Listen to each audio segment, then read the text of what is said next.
আমাদের উৎসব কিন্তু এখনও চলছে, দুর্গাপূজা, কালী পুজো, তারপরে ভাইফোঁটা সব হয়ে যাওয়ার পরেও কিন্তু এখন চলছে জগদ্ধাত্রী পুজো।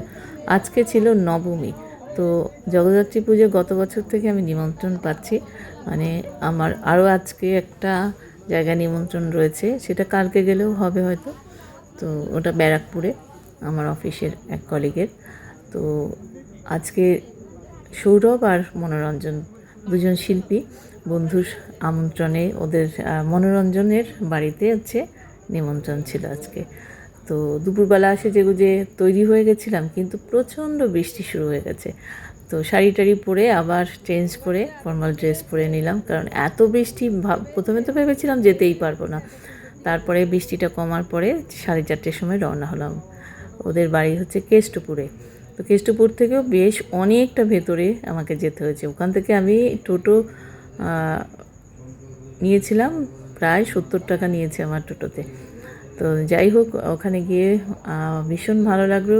দেখতেই পাচ্ছ অনেক জাঁকজমক করে পুজো হচ্ছে, প্রচুর আয়োজন আর অনেক লোকজন ছিল। একই বাড়িতে ওদের হচ্ছে মানে সেই আগের দিনের মতন এখনও একান্নবর্তী পরিবার যে আমরা বলি, সেটা একসাথে সবাই থাকে। ওখানে আমার এক বন্ধু রয়েছে, পার্থ, গান করে ভীষণ ভালো, ওর ওয়াইফ পিয়ালি, তারপর ওর পিয়ালির আরও অনেক জায়েরা, তাদের সাথে আলাপ হলো, ভীষণ ভালো লাগলো, সকলের ব্যবহার ভীষণ ভালো। তারপর পুজো দেখলাম। এখানে দেখতে পাচ্ছ যজ্ঞের আয়োজন চলছে, সুন্দর করে আলপনা দিয়ে যজ্ঞ কুণ্ডলিতে আতপ চাল বিভিন্ন রকমের তোমার আবির দিয়ে সেই যজ্ঞের জায়গাটা সাজানো হলো। তারপর যজ্ঞ শুরু হলো, যজ্ঞ দেখলাম, তারপর প্রসাদ গ্রহণ করলাম, সকলের সাথে গল্প মজা করে তারপরে বাড়ি ফিরে এলাম। তো ভীষণ সুন্দর একটা সময় তোমাদের সাথে শেয়ার করলাম।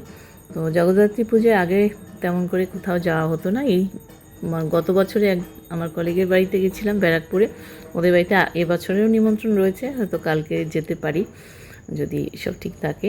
তো আজকে মনোরঞ্জনদের বাড়িতে গেছিলাম। এখানে এই যে দেখতে পাচ্ছ লাল শালু আর ওড়না দিয়ে বসে আছে, ও যজ্ঞ করছিল, আর তোমাদের সাথে সেটাই শেয়ার করলাম। ভীষণ সুন্দর একটা মুহূর্ত ক্যামেরাবন্দি করে নিয়ে এলাম। তো এই ছিল আজকে আমার সুন্দর একটা সময় কাটানো। তো সকলে ভীষণ ভালো থাকো, আর সকলের সাথে এই সুন্দর সুন্দর মুহূর্ত আবার তোমাদের সাথে শেয়ার করব। চলো, টাটা, বাই। দেখতে থাকো আজকের জগদ্ধাত্রী পুজোর কিছু মুহূর্ত।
চলে যাচ্ছিল, বলছে ওখানে গিয়ে বসছি, তুমি দাঁড়াও একটু।